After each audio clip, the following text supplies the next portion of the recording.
I feel like in our society, and I think this is just humans in general, we're tempted to move so fast. Jesus was literally on this earth for 30 years, I think it was, before he started his ministry. And then he was only in ministry for 3 years before the cross.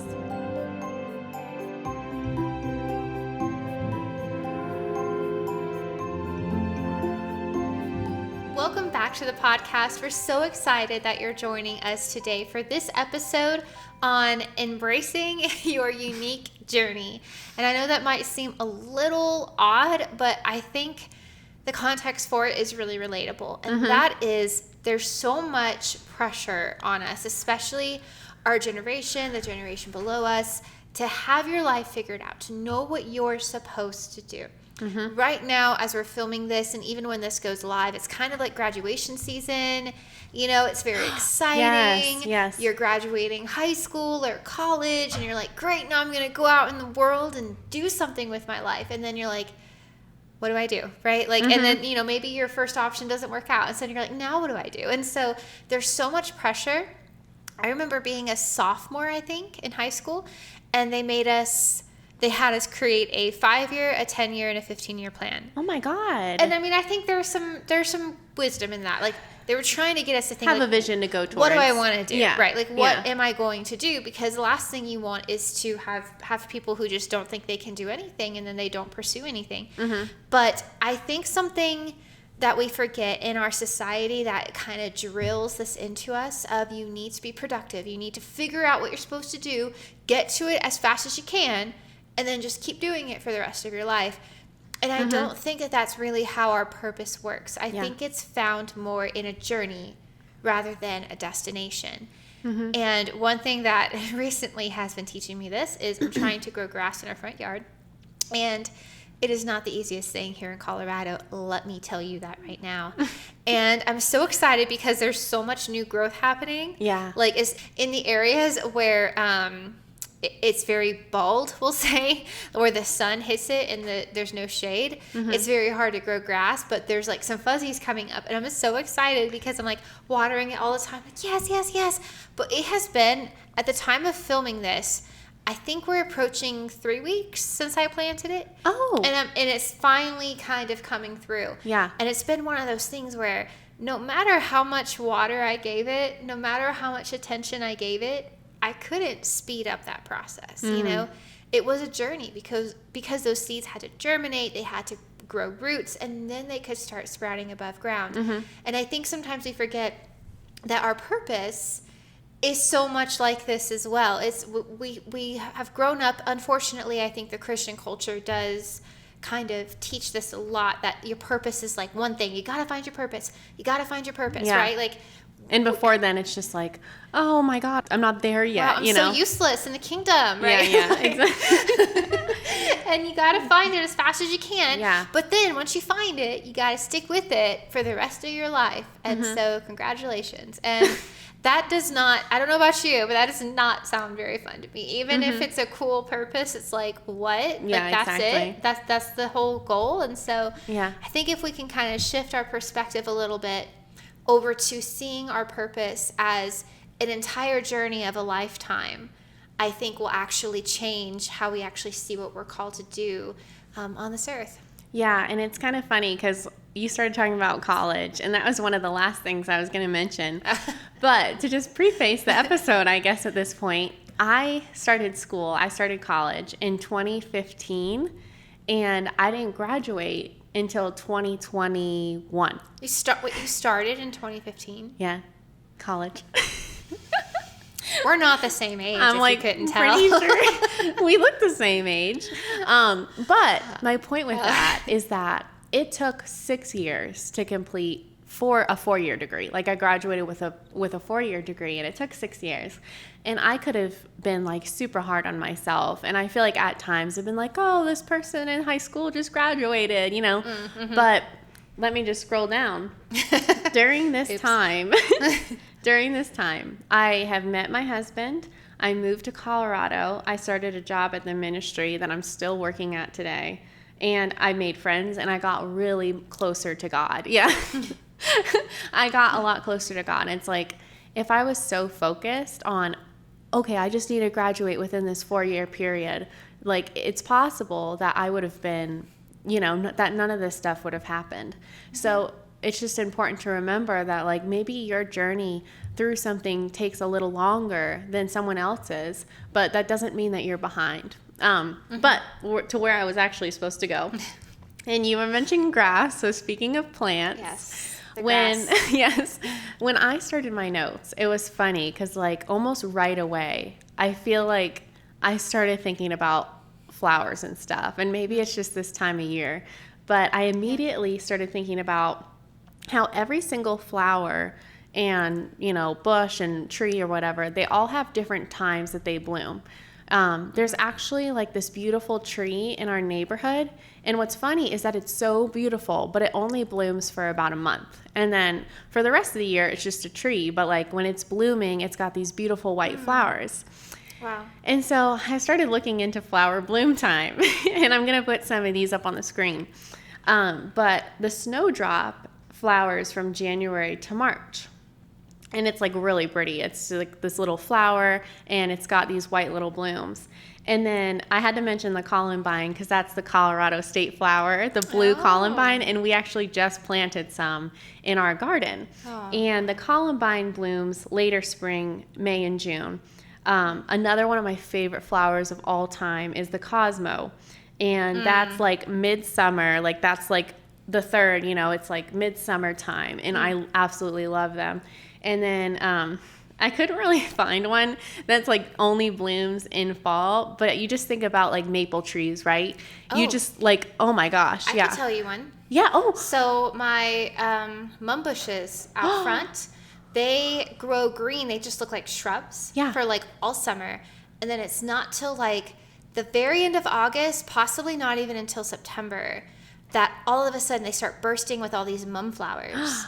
It's gorgeous. I'll send you a picture. That's perfect. That's perfect. Yeah, it's like they just look like these green shrubs, and then come fall, all the flowers emerge all over them, and they're covered. And they're all in like these beautiful fall colors, like orange and red and purple. Exactly. Yeah. Like the moms are just any kind of tree that you see, like where is that place? New Hampshire or something. It's just like the most beautiful fall. And so it kind of just made me think about, as people, like we see plants and we see them all blooming at different times of the year.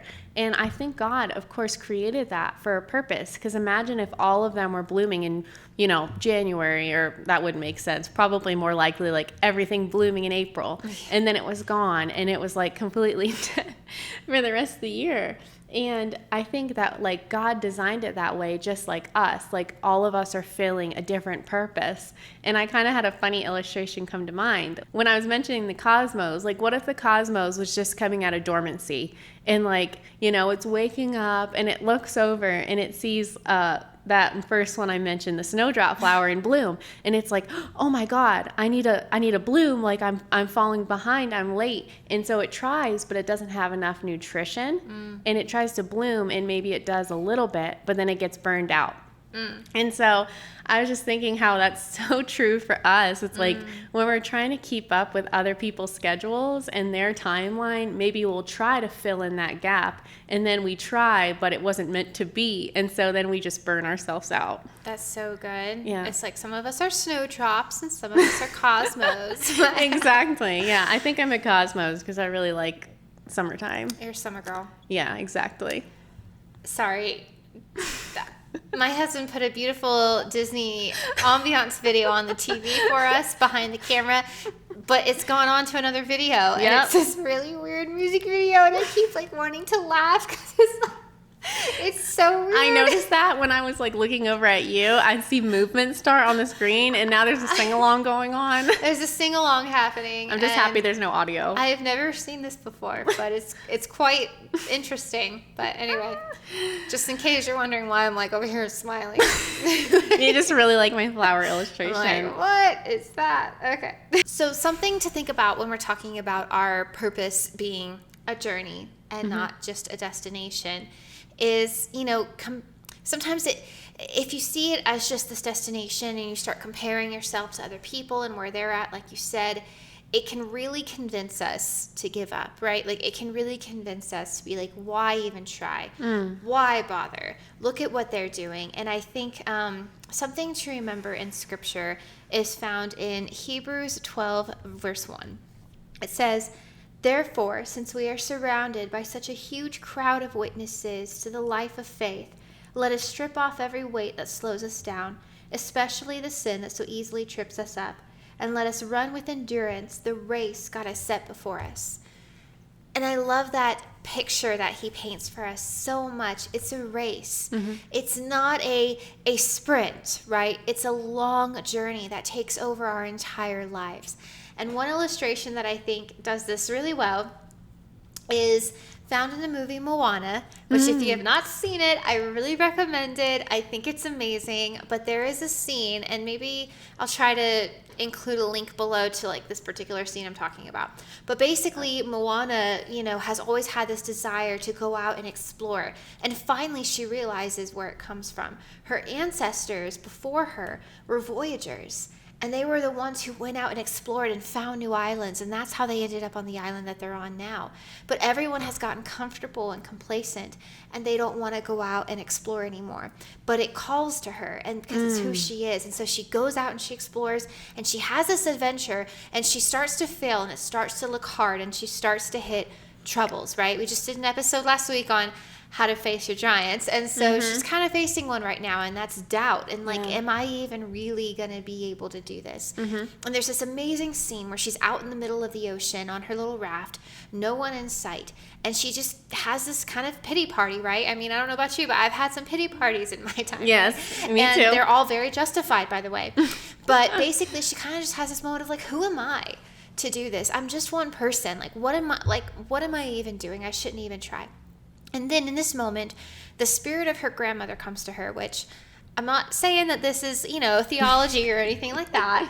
But what I saw it as is like the Holy Spirit coming to us, because he is our comforter. He is our counselor. He is our teacher. He is our guide. He's there for us in these moments. He never leaves us nor forsakes us. And so that's kind of what I saw. And her grandmother comes and says, "Moana, who are you? Don't you know who you are?" And then she starts asking herself, well, I'm the daughter of the village chief. We're descended from warriors who went out across the world and now is calling after me. And she just starts building herself up, and she realizes this is who I am. And as she does that, the skies open up and all these spirits descend of these ancestors of warriors who went out before her, and I'm getting chills, and explored the world before her, and they look down on her and they bow to her and go, "You got this. We've done this. You can do this too. We're watching you. We're encouraging you. We're rooting for you to continue the journey that we started." And when I see that, it's like, I can't watch that without crying, because I'm like, this is the crowd of witnesses watching us. You realize that this is happening. As a Christian, you have a heritage. Maybe you're the first Christian in your family. Maybe you don't have a lot of support in this, but whether you do or not, you are a part of the family of God. You are bought with a price, and you are part of this heritage of people: Abraham, Isaac, Jacob, King David, Queen Esther, Ruth, Rahab, all of these crazy people who did crazy things for God in faith. They are a part of this crowd of witnesses looking down on us going, just don't give up. It's not that simple. You just have to keep going. Don't stop. Don't be so distracted. Don't doubt. Keep your faith in God. We're here cheering you on. You can do this. And that is part of what is happening in this journey. It's not as simple as just a single destination, or I found my next internship. You got to keep going. You got to embrace the opportunities, and you got to keep following God, especially when you get complacent. Continue to put your trust in him, because there is a crowd of witnesses watching and so hoping that you will find the faith that they had to continue this race, because so much is at stake. And I love that, because it's like, if she were to just focus on what other people were thinking, the people on the island, or like what their interests were, or why don't they have a draw to go towards the water like I do, she would be distracted and she wouldn't go for it, because it was like, I must not be hearing the right thing, right? And that kind of reminds me of in my own life, like for a very long time, and even so today, I struggled for so long wanting to be more of a talkative person. And it's funny because now I do a podcast where I talk. All we do is talk. As we talk. And neither of us, I'd say, are really like that. It's funny because a lot of times after we'll film, we'll just be like, we're just like dead, and we're just like eating pizza, and our husbands are talking. Yeah, exactly. And we're just like, I'm dead. I've talked enough for a month. That's exactly right. And I think like that insecurity came from when I was young. It was so funny because so many people would be like, you're so shy. You're so shy. Why don't you talk more? And I think like when I heard that repeatedly, it made me feel like, oh, this is bad. I need to talk more. Yeah. And so I found myself so much in life just wanting to be more outgoing, wanting to be more direct with people. And it's like, it's not comfortable for me. It's like burns me out, you know, to be like that. Yeah. But you know what's so funny is that a thing, and this is going to sound like I'm tooting my own horn, but it's just an example because I've learned this along the way. The main compliment I've gotten in my life is that I'm a good listener. I have heard that over and over and over again. Yeah. And literally just week, I had somebody talking to me at work and they were like, you know what? You're a really good soundboard. Like, I like bouncing ideas off of you. And like, you seem like you're actually intrigued by what I'm saying. And it's like, I'm not saying that people who are talkative aren't good listeners, because I actually had a counselor in high school and he was super talkative. Like, he was a counselor, you know, he was like, helped people with their marriages and stuff, and he was very in high school. So he was a teacher.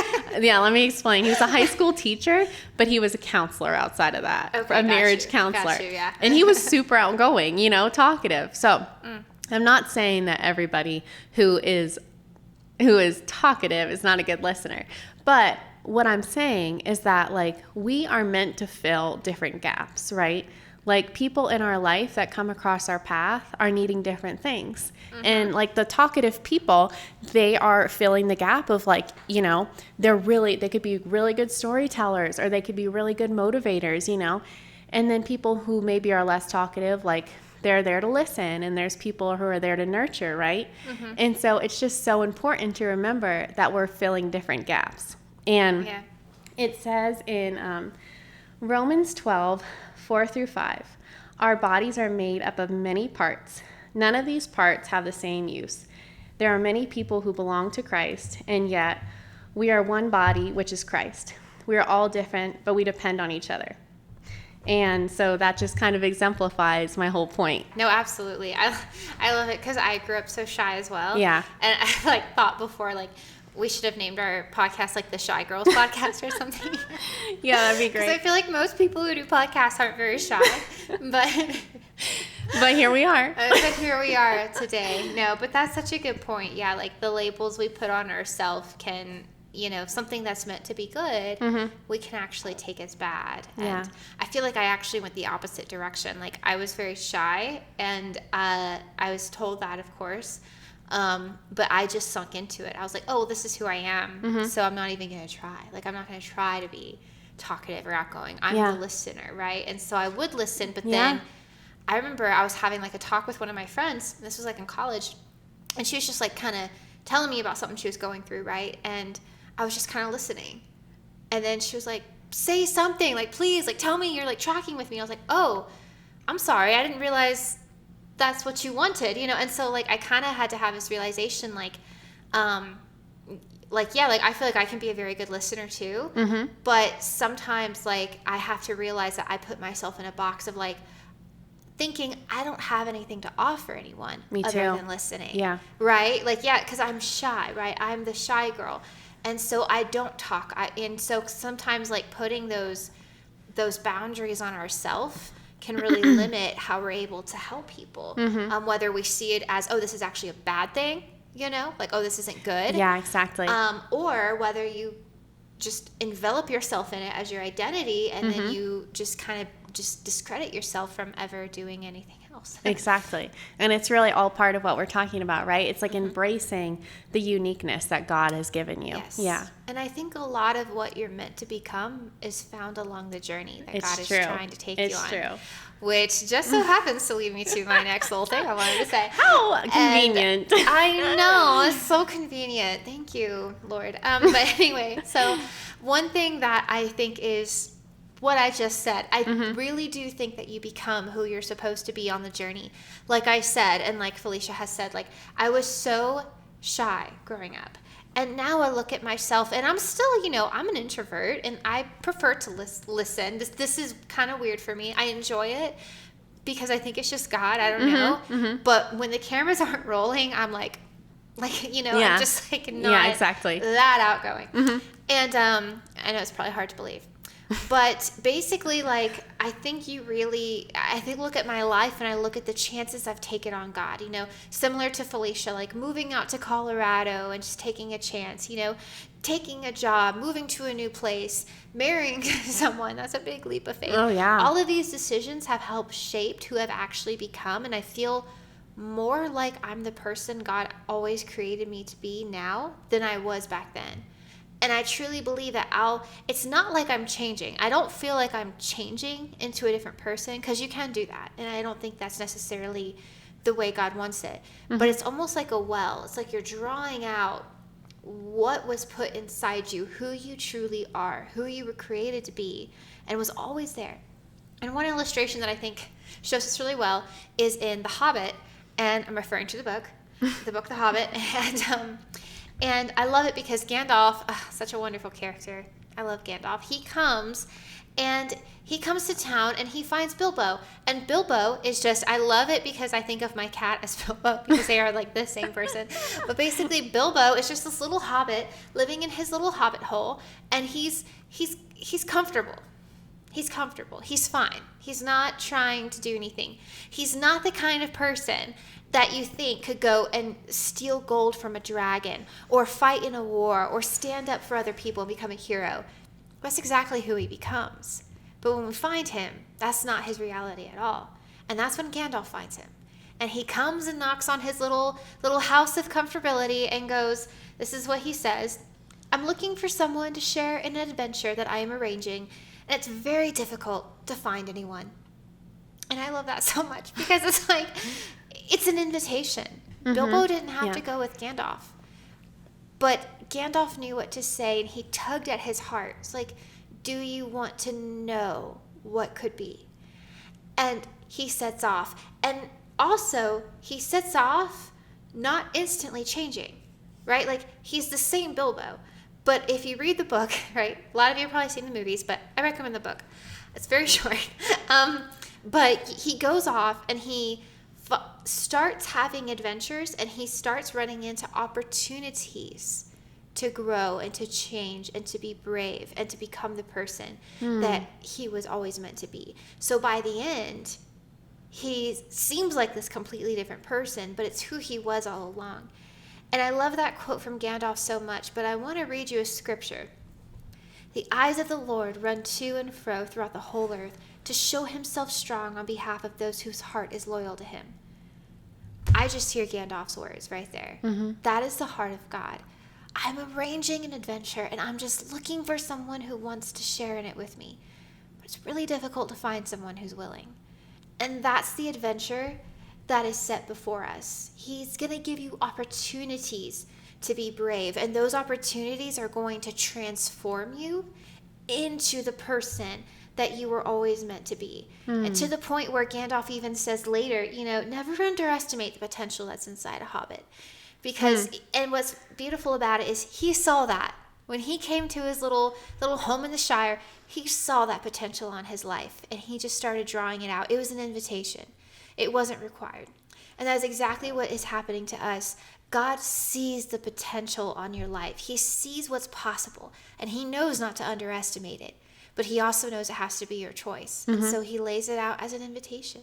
will you come join me on this adventure? Yeah. It's not always going to be easy, and you might have to be brave, and you might have to learn some things and grow. But if you do, man, you will become the person that you always dreamed of being. But the enemy, I think, also knows the potential on your life. But all he can do is convince you to stay in the Shire, to stay where it's comfortable, whether that's emotional, physical, mental, whatever that emotional or that comfort bubble that you've built around yourself, whatever excuses you've made of, I'm not that kind of a person, I can't do that, I couldn't do that, or doing that is bad, I should just be happy here, whatever it is, the enemy just wants to convince you to stay, because he can't stop you if you choose to take that adventure. Yeah, it's true. I love that, like, God was calling him out, because I think, honestly, like, what I was thinking about when I was like pondering this topic is the fact that we all are so unique, like Romans says, like, and the fact that God made us so different. It really just illustrates the verse about God making us his masterpiece, right? And like, when I was thinking about a masterpiece, I kind of was thinking about John Williams, his music, and how beautiful it is. Yes. And it's like, God has made us like that. We're not just cookie cutter pop songs or something like that. Like, some pop can be good. I was just listening to pop on the way here. It's pretty good. It's pretty good. But when you compare that to something like the Jaws soundtrack or Star Wars or something. Score. Exactly. Yeah. It's like, that's what God has made us. He's made us his masterpiece. But that also illustrates the point of it being a journey, right? Because it's like, when someone's making a masterpiece and when God's working in our life, it's like he's forming us into something. And I feel like that just shows the attention and the love that he gives us as he's walking us through, to form into his image more and more. And another thing about that is the uniqueness in us can't be replicated, right? And like, we can't replicate another person's masterpiece, right? Like, you can't make another John Williams score just the same. You know what I mean? It's like, there's so much uniqueness in us.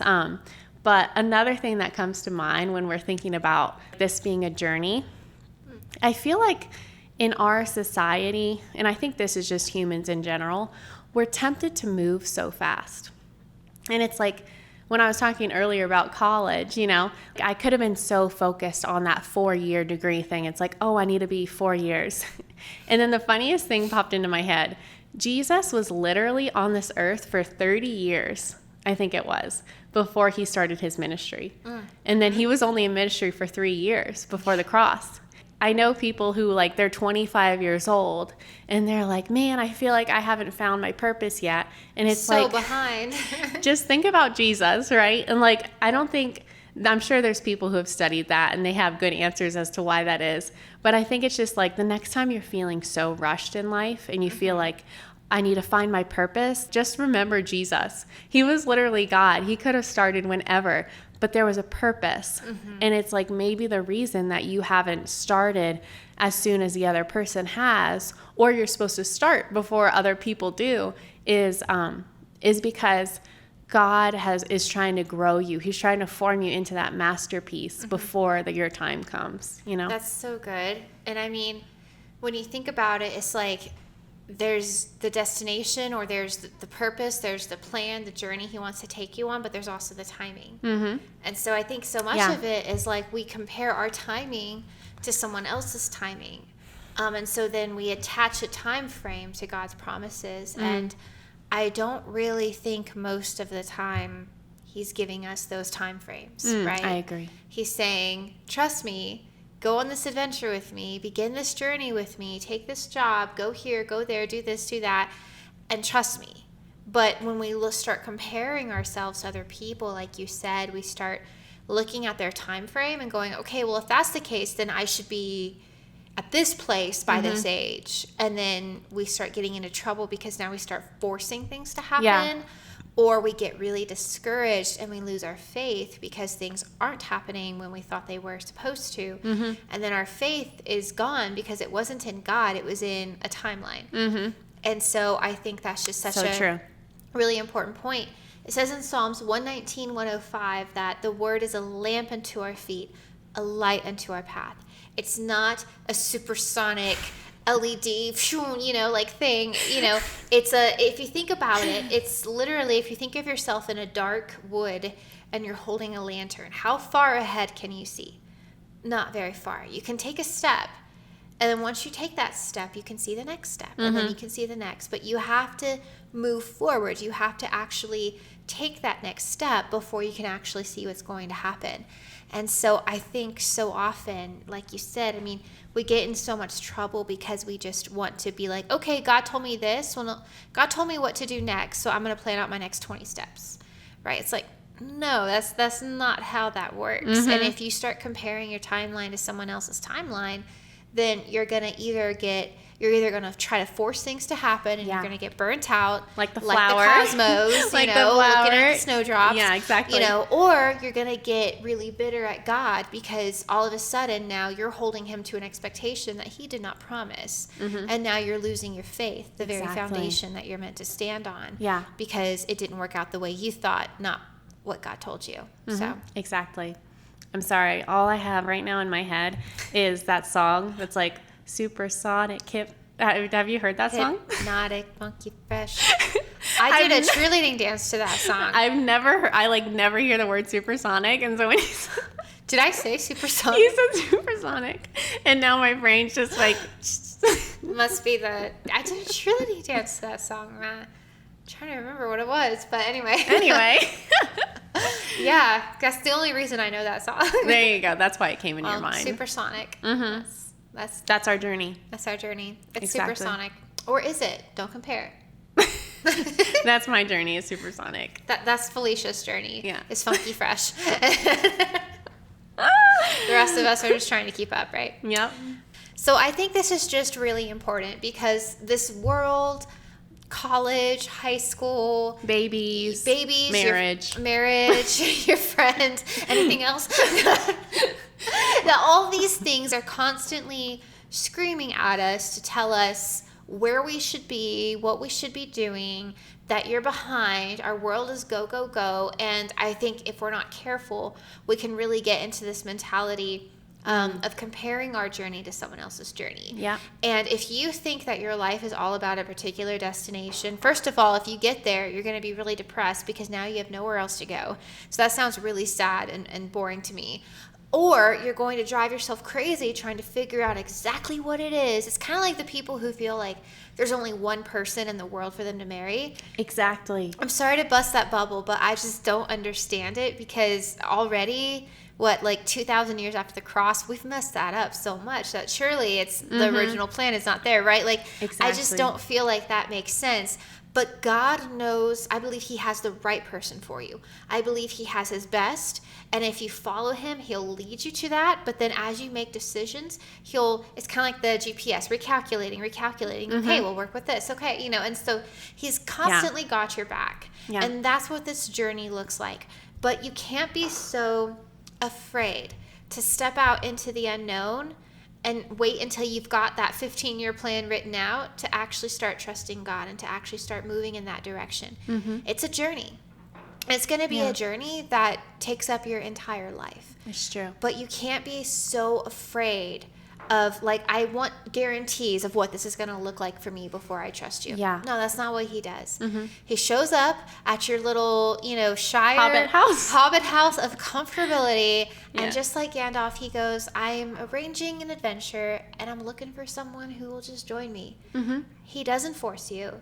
He doesn't force his plans on our life, but he just really, really wants someone to trust him.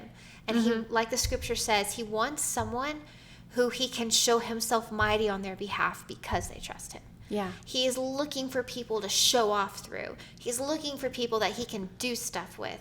And that is the invitation that awaits every single one of us. So the question is, are you going to take it? Are you going to be willing to walk this direction and watch what God does in this chapter? Embrace this chapter, because what you need in the chapters ahead, you're going to get in this chapter. So I hope that this episode encouraged you, and if it did, then please like it and subscribe to the podcast, because we have a lot of really fun episodes coming your way this summer. We can't wait to chat with you over some iced coffee. Yes. And if you didn't know, we're also on Instagram and Facebook, so make sure to check us out on social media. And until next week, remember to have courage and be kind.